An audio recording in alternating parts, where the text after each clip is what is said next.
They charged into battle barefoot, armed with muskets and machetes. No armor, no hesitation, and every single one of them was a woman. In the 1800s, deep in the kingdom of Dahomey, now modern-day Benin, lived one of the most elite and feared fighting forces the world has ever seen. The Dahomey Amazons. These women weren't symbols, they weren't support troops, they were frontline soldiers, trained to kill without question and bred to outmatch men in strength, speed, and strategy. Their very existence shattered the norms of a world that insisted women stay silent, submissive, and sidelined. Yet they weren't born warriors. They were forged by political necessity, royal ambition, and survival in a brutal world. They swore off marriage and children. Their loyalty belonged to the king, their lives dedicated entirely to war. They lived in the royal palace, trained daily, and were taught to feel no pain. Imagine a 16-year-old girl running headfirst into battle, staring down seasoned enemies twice her size. That was their normal. Some were volunteers, others taken from their families or recruited as orphans. All were transformed into elite fighters through discipline, ritual, and a culture of absolute fearlessness. Recruits were tested with extreme endurance drills and even mock executions. Weakness was not an option. Survival was proof of worth. If you've seen The Woman King, you've caught a glimpse. But the real story is even more extraordinary and far more complex than Hollywood ever dared to tell. Why did Dahomey need an all-female army? How did these warriors rise to become one of the deadliest forces in African history? And what legacy did they leave behind? This is the untold story of the Dahomey Amazons, their rise, their reign, and their fall. A story of power, pain, and profound courage. In the dense forests and fertile plains of what is now southern Benin, the kingdom of Dahomey emerged in the early 1600s. Its geography was both a blessing and a battleground. Nestled between the powerful Oyo Empire to the north and coastal trade hubs to the south, Dahomey sat at the crossroads of conflict and commerce. This strategic positioning would soon catapult it from obscurity to dominance in West Africa. The kingdom's foundation was laid by King Huagbaja, a shrewd leader who established Dahomey as the political and spiritual center. His reign set up an efficient administrative system and established royal customs that lasted for centuries. Yet it was his grandson, King Agaja, who transformed Dahomey into a true empire. Agaja waged a series of brutal military campaigns in the early 1700s, conquering the kingdoms of Alada and Waida, both vital for their access to the Atlantic coast. With these coastal regions under its control, Dahomey gained direct access to European traders. This marked the start of its deep involvement in the transatlantic slave trade. European ships anchored off the coast offered firearms, gunpowder, textiles, and metal goods, and in return, Dahomey offered captives from war. The result was a kingdom that fueled its military strength through human commodification, turning war into an economic engine. The Dahomey state was deeply centralized, with the king at the apex of a tightly knit hierarchy. Beneath him were ministers, generals, judges, and local chiefs who enforced royal authority with near-military precision. The monarchy operated as both a political and religious institution. Kings were seen as divine intermediaries, and grand rituals, including human sacrifice, were used to affirm their spiritual legitimacy and reinforce social order. Religion was woven into daily life and statecraft. The Dahomeyans practiced Vodun, a belief system centered around ancestor worship, spirits, and deities who governed every aspect of nature and society. Temples dotted the capital, priests conducted rituals to maintain cosmic balance, and oracles were consulted on matters of war and diplomacy. This spiritual infrastructure not only bound people to their leaders, but also instilled fear, discipline, and unity across the kingdom. Dahomey's military was disciplined, hierarchical, and deeply feared by its neighbors. Boys were trained for battle from adolescence, and the warrior ethos permeated all levels of society. However, the male military alone wasn't enough to defend such an ambitious empire. Border skirmishes were constant, and internal uprisings needed to be crushed swiftly. This pressure laid the groundwork for the eventual recruitment of women into combat roles. Long before they picked up weapons, Dahomeyan women were far from passive. They served as spiritual leaders, market regulators, political advisors, and administrators of royal wealth. Queen mothers often held more sway than some male ministers. Their presence in sacred ceremonies and economic life gave them influence, even in a patriarchal structure. In many ways, Dahomey's social fabric was already prepared for a time when women would be called upon not just to serve, but to lead in war. The origins of the Dahomey Amazons were not sudden or accidental. They grew out of a culture already steeped in hierarchy, ritual, warfare, and a recognition, however rare, that power could wear a female face. When the time came, Dahomey would not only accept women as warriors, it would depend on them.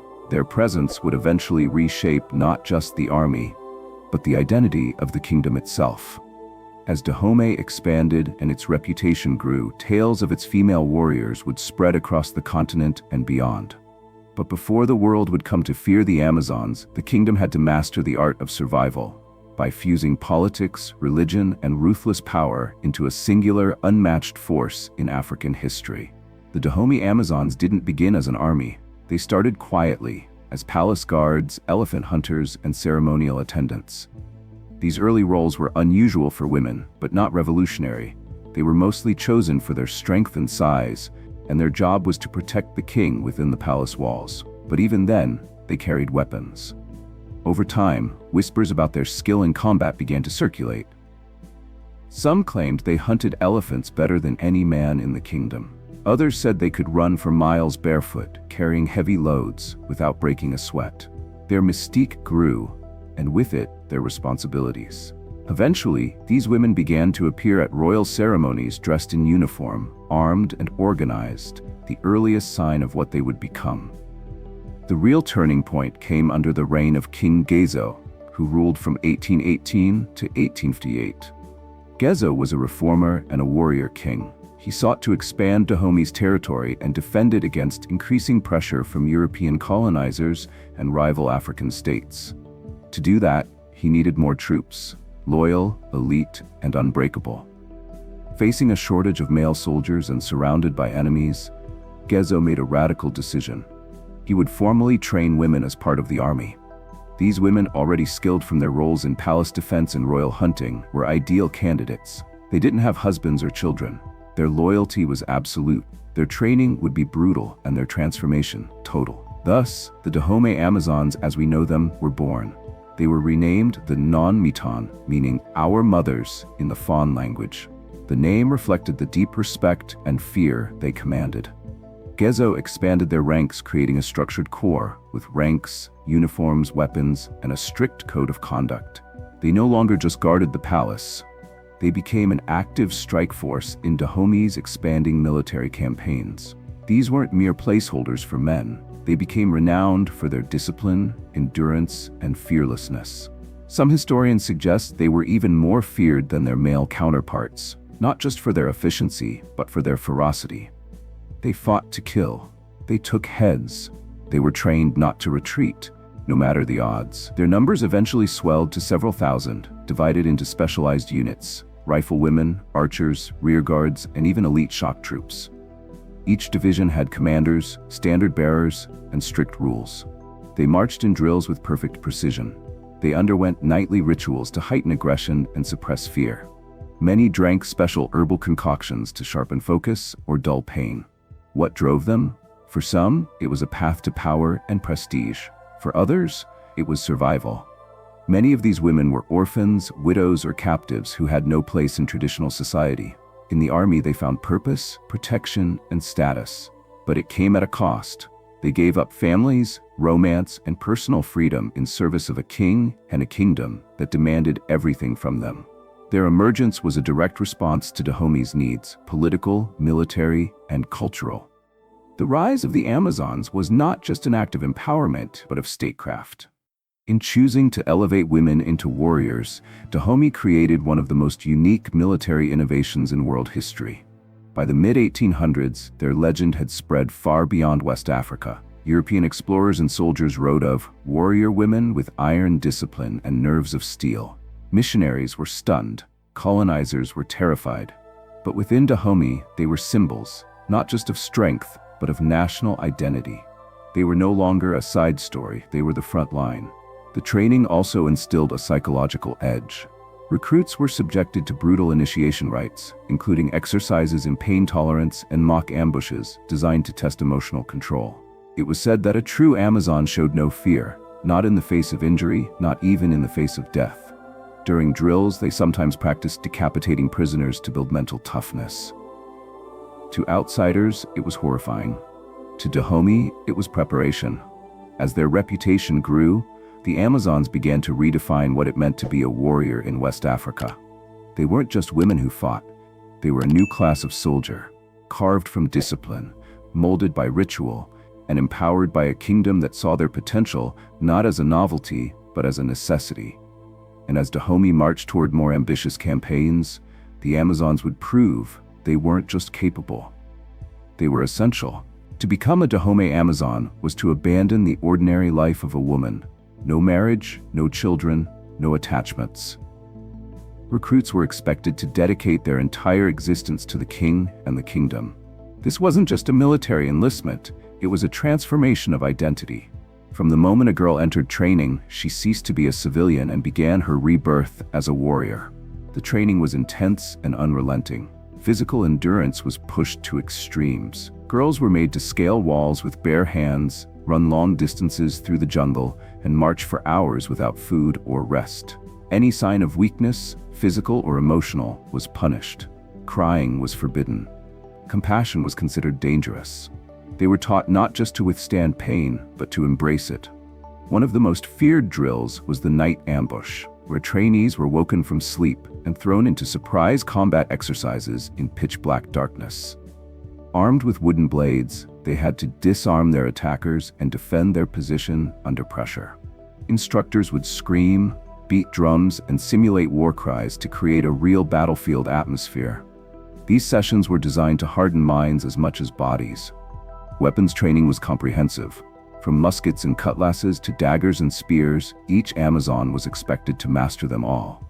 Rifles were cleaned, reassembled, and fired with precision. Close combat techniques were drilled with discipline: disarm, slash, stab, kill. Their favorite weapon? The machete. It was brutal, effective, and deeply symbolic of their no-mercy ethos in battle. Discipline wasn't limited to combat. There was a strict code of conduct, enforced by senior commanders. Laziness, disobedience, or fraternizing with men were grounds for severe punishment, sometimes even execution.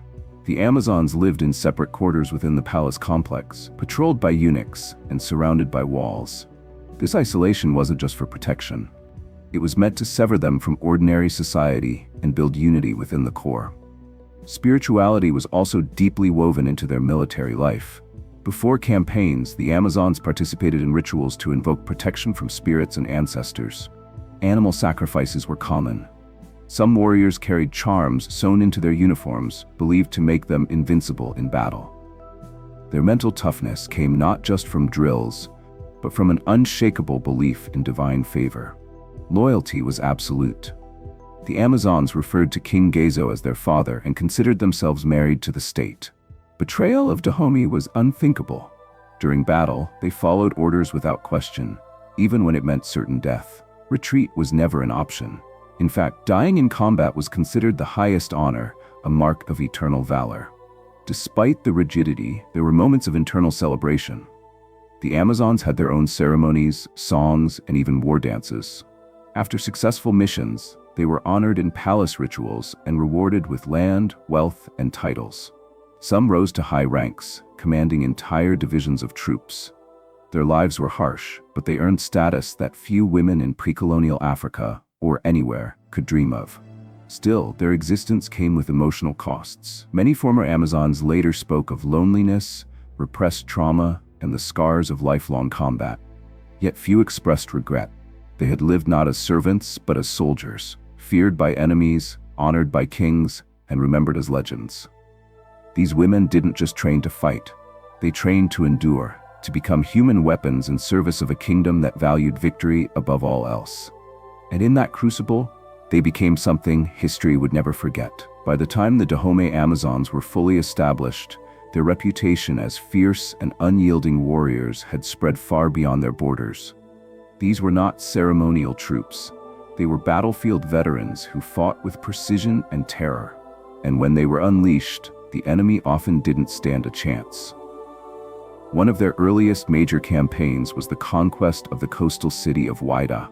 Although the city had once been allied with Dahomey, changing political tides made it a target. The Amazons led the assault alongside male troops, storming the city with unmatched discipline. Their attack was swift and brutal. Buildings were burned, captives taken, and enemies decimated. It wasn't just a victory, it was a message to neighboring states. Dahomey feared no one. In battle, the Amazons moved in coordinated units. Each soldier had a role. Some advanced, others flanked, while sharpshooters picked off defenders from a distance. Their tactics were drawn from both traditional fawn warfare and innovations learned from European observation. They used guerrilla-style ambushes in forests, executed precision raids at night, and launched full-frontal assaults with terrifying war cries. What made them especially dangerous was their unpredictability. In one instance, they faked a retreat, only to circle back and ambush French troops in the rear. In another, a unit of Amazons swam across a river at night, silently infiltrating an enemy camp and striking before dawn. Their enemies weren't just defeated, they were psychologically broken. One of the most famous Amazon leaders was Dahomey, who commanded thousands of warriors during the mid-19th century. Known for her strategic brilliance and ruthless focus, she led a major expedition against the Egba fortress of Abeokuta. Although Dahomey ultimately failed to capture the city, the Amazons' bravery stunned observers. They scaled walls under gunfire, fought hand-to-hand with defenders, and died in droves without ever turning back. European colonists and missionaries were both horrified and awed. British and French officers documented their confrontations with the Amazons in detailed journals, often describing them as more daring than any man. Some accounts even mention that male troops hesitated when facing them, aware that the women fought to the death and took no prisoners.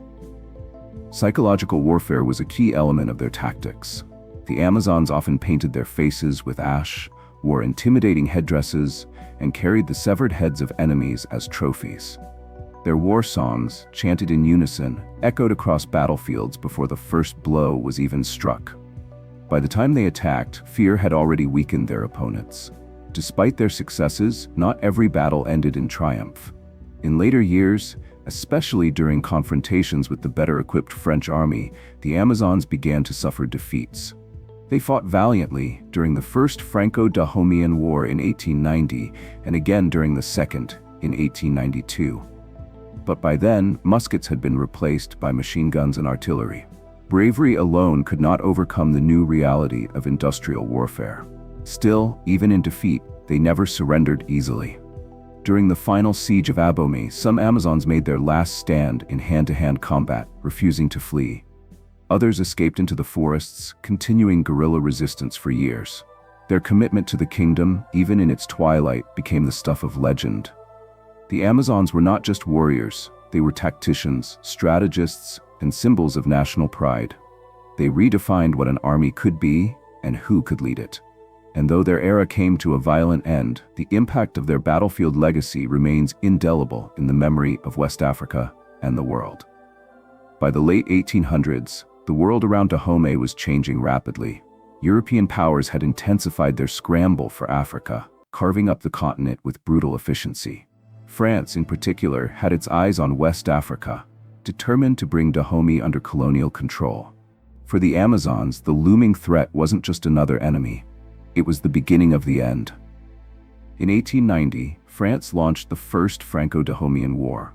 Though the Dahomey army, including thousands of Amazons, fought with ferocity, they were up against superior firepower. The French brought rifles, artillery, and disciplined regiments hardened by previous colonial conquests. Even so, the Amazons managed to shock them with their relentless charges and refusal to retreat. French reports tell of hand-to-hand combat so vicious that even seasoned soldiers were shaken. But it was in 1892, during the Second Franco-Dahomeyan War, that the Amazons faced their greatest and final challenge. King Behunzine, son of King Gezo, refused to surrender his kingdom. Once again, he called upon the Amazons to defend Dahomey. They responded with the same loyalty and courage that had defined them for decades. But this time, the enemy was unlike anything they had faced before. The French came with Gatling guns, advanced artillery, and logistical support the Dahomey army couldn't match. In battle after battle, the Amazons were cut down in waves. At the Battle of Dogba, over 1,000 Dahomey troops, including a full battalion of Amazons, were killed in a single day. Yet even in the face of slaughter, they did not break. Some fought to the death. Others committed suicide rather than be captured. The fall of Dahomey, the royal capital, marked the symbolic end of the Amazons. French troops seized the city in November 1892. King Behunzine fled into exile. Those Amazons who survived were either executed, taken as prisoners, or dispersed into rural areas. A few continued to resist as guerrilla fighters, but the organized core was no more. Eyewitness accounts from French soldiers painted a picture of awe and sadness.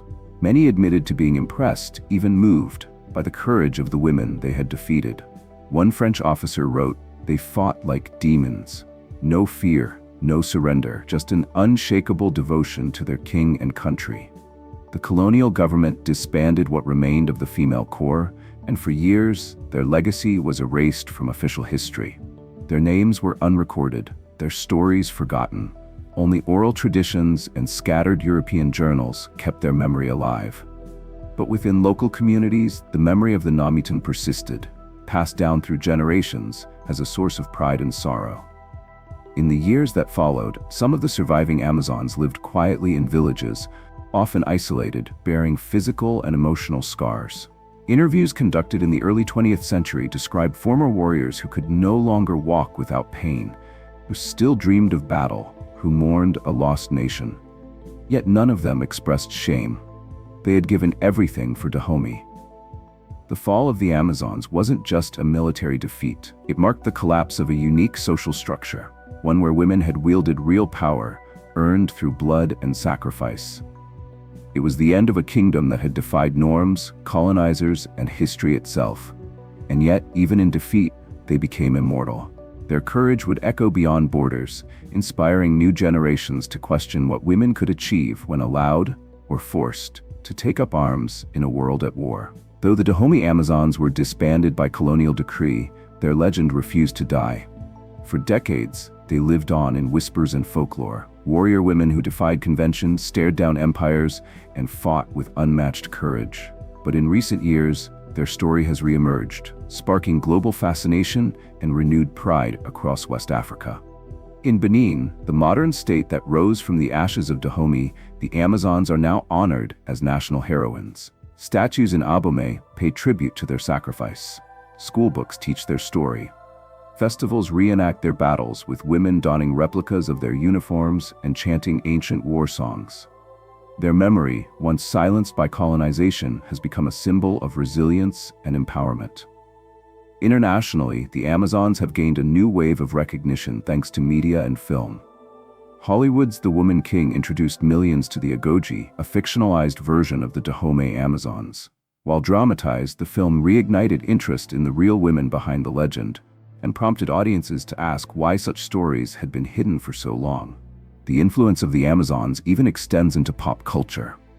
Marvel's Dora Milaje, the elite female warriors in Black Panther, were directly inspired by the non-Maitan. Their discipline, loyalty, and tactical brilliance pay homage to the very real soldiers who once patrolled the palace of Dahomey and battled colonial armies without hesitation. But beyond cinema and statues, the legacy of the Amazons raises deeper questions. How many other female-led movements have been lost to history? How many stories were ignored because they didn't fit the accepted narrative of male dominance in warfare? The Amazons remind us that history is not neutral. It reflects the biases of those who record it and erases those who don't conform. Their resurgence also resonates in modern struggles for gender equality. Around the world, women are still fighting for recognition, respect, and the right to lead, whether in politics, business, or the military.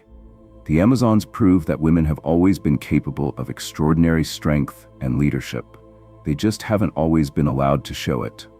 In some ways, the world is only now catching up to what Dahomey knew centuries ago, that courage, loyalty, and leadership are not defined by gender. The Amazons shattered that illusion long ago, and their legacy continues to inspire those who seek justice and equality today. They were not myths, they were not anomalies, they were real, and their story deserves to be remembered, not just for the battles they fought, but for the world they challenged. The story of the Dahomey Amazons is not just a tale of warriors. It's a story about what happens when courage collides with history, when women refuse to stay silent and instead rise, fight, and lead. They stood as sentinels of a kingdom, defenders of a culture, and pioneers of a power the world was not ready to see. They were feared and revered, brutal and disciplined, human and mythic. Their sacrifices shaped a nation. Their defiance challenged an empire. And their legacy, once buried by colonial silence, is now roaring back into the light. The Amazons force us to reconsider everything we thought we knew about gender, war, and the erasure of power. Their memory lives not just in the ruins of Dahomey, but in the hearts of those who fight today, for voice, for visibility, for justice. So next time you hear someone say, "History is written by the victors," remember the Dahomey Amazons, women who didn't just fight back, but left behind a story so powerful it couldn't be erased. If this story moved you, inspired you, or challenged what you thought possible, don't let it end here. Like this video, share it with someone who needs to hear it, and subscribe for more untold stories that deserve the spotlight. History is full of warriors, but few were like them.